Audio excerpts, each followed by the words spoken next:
ರಾಜಸ್ಥಾನದ ಬಿಕನೇರ್ನಲ್ಲಿ ಗಜು ಸಿಂಗ್ ಅಂತ ಒಬ್ಬ ಹುಡುಗ ಪ್ರತಿದಿನ ಬೆಳಿಗ್ಗೆ ಶಾಲೆಗೆ ಹೋಗೋದಕ್ಕಿಂತ ಮುಂಚೆ ಒಂದು ಸಣ್ಣ ಕಿಟ್ ತಗೊಂಡು ಅವನು ರೈಲ್ವೆ ಸ್ಟೇಷನ್ಗೆ ಓಡಿ ಹೋಗ್ತಿದ್ದ. ಶಾಲೆ ಪ್ರಾರಂಭ ಆಗೋದಕ್ಕಿಂತ ಮುಂಚೆ ಮುಂಜಾನೆ 2 ಗಂಟೆ ಆ ರೈಲ್ವೆ ಸ್ಟೇಷನ್ಗೆ ಬರೋ ಬೇರೆ ಬೇರೆ ಪ್ಯಾಸೆಂಜರ್ಸ್ ಶೂ ಪಾಲಿಶ್ ಮಾಡ್ತಿದ್ದ ಗಜು ಸಿಂಗ್. ಯಾರೋ ಒಂದ್ಸರಿ ಕೇಳಿದ್ರು ಅವನು, ಏನೋ ಗಜು, ಇನ್ನೂ ಓದೋ ಹುಡುಗ ನೀನು, 4 ರೂಪಾಯಿಗೆ ಆಸೆ ಪಟ್ಟು ಹೀಗೆ ಶೂ ಪಾಲಿಶ್ ಮಾಡಿಕೊಂಡು ಕೂತ್ರೆ ನೀನು ಯಾವಾಗ ಎತ್ತರಕ್ಕೆ ಇರೋದು ಅಂತ. ಅವಾಗ ಗಜು ಸಿಂಗ್ ಎರಡು ಮೂರು ಮಾತು ಹೇಳ್ತಾನೆ. ಅವ ಹೇಳ್ತಾನೆ, ನೋಡಿ, ನಾನು ಹಣದ ಆಸೆಗಾಗಿ ಈ ಕೆಲಸ ಮಾಡ್ತಾ ಇಲ್ಲ. ನಾನು ಈ ಪುಟ್ಟ ಕೆಲಸ ಮಾಡೋದ್ರಿಂದ ನಮ್ಮ ಮನೆಯಲ್ಲಿರುವ ತಮ್ಮ ತಂಗಿಯರ ಶಿಕ್ಷಣಕ್ಕೆ ಅನುಕೂಲ ಆಗುತ್ತೆ, ಅಮ್ಮ ಅಪ್ಪನ ಕಷ್ಟ ಕಡಿಮೆ ಆಗುತ್ತೆ. ಗಜು ಸಿಂಗ್ ಮಾತು ಕೇಳಿಸ್ಕೊಳ್ಳಿ ಮಕ್ಕಳೇ. ಅಮ್ಮ ಅಪ್ಪನ ಅಡಚಣೆ ಕಡಿಮೆ ಆಗುತ್ತೆ, ಆದ್ರಿಂದ ನಾನು ಕೆಲಸ ಮಾಡ್ತೀನಿ ಅನ್ನೋ ಮನಸ್ಥಿತಿ ಆ ಪುಟ್ಟ ವಯಸ್ಸಿನಲ್ಲಿ ಆ ಹುಡುಗನೊಳಗಡೆ ಬಂದಿದೆ ಅಂದ್ರೆ ಅವನಿಗಿಂತ ದೊಡ್ಡವರು ಇರೋದಕ್ಕೆ ಯಾಕೆ ಸಾಧ್ಯ ಇದೆ ಹೇಳಿ?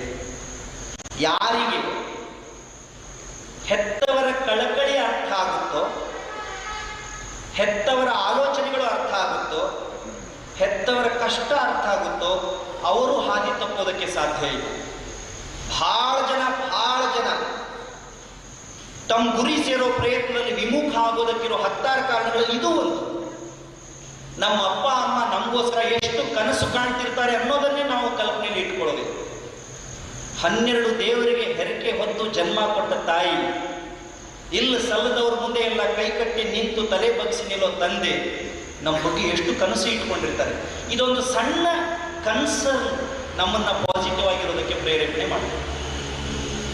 ಹಾಗೆ ಹೇಳಿ ಕೆಲಸ ಮಾಡ್ತಿದ್ದ ಗಜು ಸಿಂಗ್ ತಲೆಯೊಳಗೆ ವಿಚಾರ ಬಂತು. ಏನು ಅಂದರೆ, ಎಷ್ಟು ದಿನ ಅಂತ ನಾನು ಹೀಗೆ ಶೂ ಪಾಲಿಶ್ ಮಾಡೋದು, ನಾನು ಕೂಡ ಆಫೀಸರ್ ಆಗಬೇಕು. ಅವನು ಕೇಳ್ದ, ನಾನು ಆಫೀಸರ್ ಆಗಬೇಕಾದ್ರೆ ಏನು ಮಾಡಬೇಕು?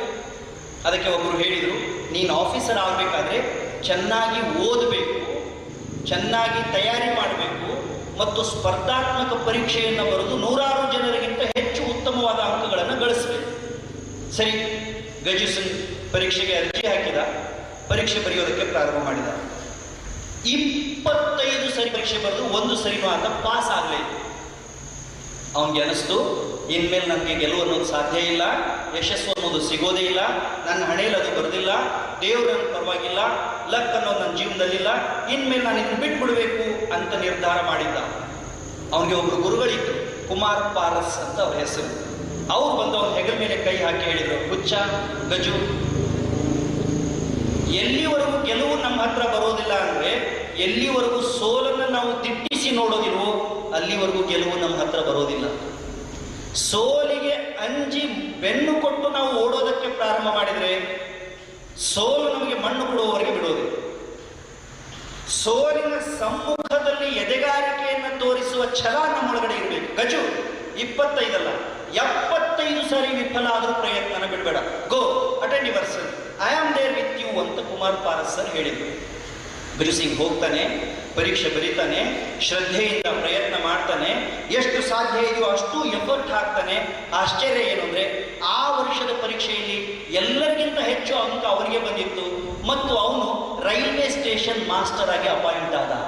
ಯಾವಾಗ ಅವನು ರೈಲ್ವೆ ಸ್ಟೇಷನ್ ಮಾಸ್ಟರ್ ಆಗಿ ಅಪಾಯಿಂಟ್ ಆದ್ನೋ ಅವಾಗ ಕೇಂದ್ರ ಸರ್ಕಾರದ ಅಧಿಕಾರಿಗಳೊಂದು ತೀರ್ಮಾನ ಮಾಡ್ತಾರೆ, 10-15 ವರ್ಷಗಳ ಕಾಲ ಯಾವ ರೈಲ್ವೆ ಸ್ಟೇಷನ್ನ ಅಂಗಳದೊಳಗಡೆ ಅವನು ಶೂ ಪಾಲಿಶ್ ಮಾಡ್ತಿದ್ನೋ ಇವತ್ತು ಅದೇ ಅಂಗಳಕ್ಕೆ ಅವನು ಸ್ಟೇಷನ್ ಮಾಸ್ಟರ್ ಆಗಿ ಬೀಗ ಹಿಡ್ಕೊಂಡು ಆಫೀಸರ್ ತರ ಹೋಗ್ಬೇಕು ಅಂತ.